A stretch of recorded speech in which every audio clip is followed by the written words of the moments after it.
আমরা প্রায়শই কথা বলার সময় বলি না, আমি খাই না, স্কুলে যাই না, এরকম যখনই না শুনবো তখনই আমরা যে ফ্রেজটা ব্যবহার করব সেটা হচ্ছে ডু নট। এই যে ডু নট, এটা ডাজ নটও হবে। কখন ডাজ নট হবে? যখন সাবজেক্ট থাকবে হি, শি, ইট, ঠিক তখনই আমরা ডাজ নট ব্যবহার করব।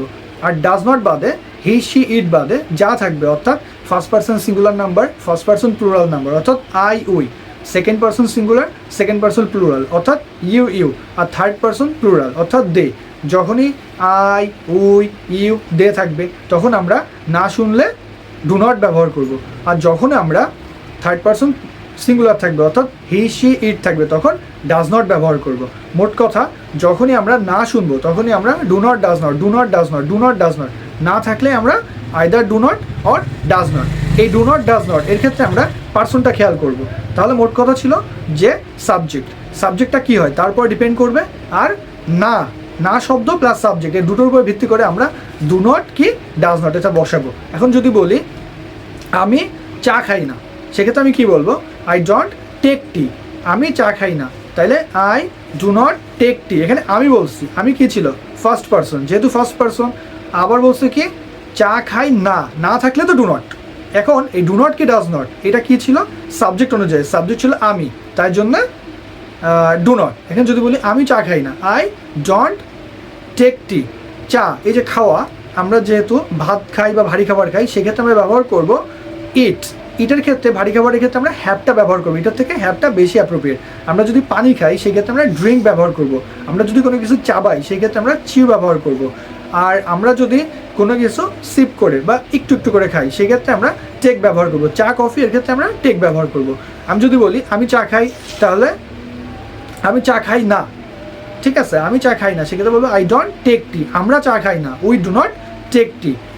তোমরা চা খাও না, you do not take tea. তারা চা খায় না, দে ডোন্ট টেক টি। কিন্তু যদি বলি শাকিল চা খায় না, Shakil does not take tea, কারণ এখানে শাকিল ছিল থার্ড পার্সন সিঙ্গুলার নাম্বার, এই জন্য ডু নট হয়নি, এখানে হচ্ছে ডাজ নট। তাহলে যদি বলি যে সবুরা চা খায় না, Sabura does not take tea, তাহলে মনে রাখতে হবে যখনই থার্ড পার্সন সিঙ্গুলার নাম্বার হবে তখনই ভার্বের শেষে এস বাই এস হবে, অর্থাৎ ডু নট হবে না, তখন ডাজ নট হবে।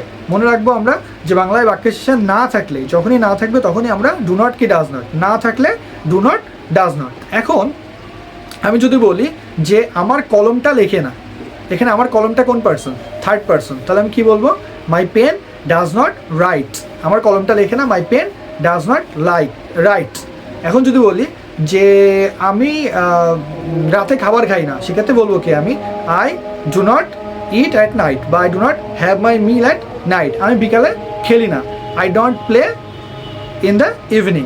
এখন আমি যদি বলি যে সে শাকিল দুপুরে খাবার খায় না, সেক্ষেত্রে বলবো Shakil does not have his lunch বা have his meal in the after.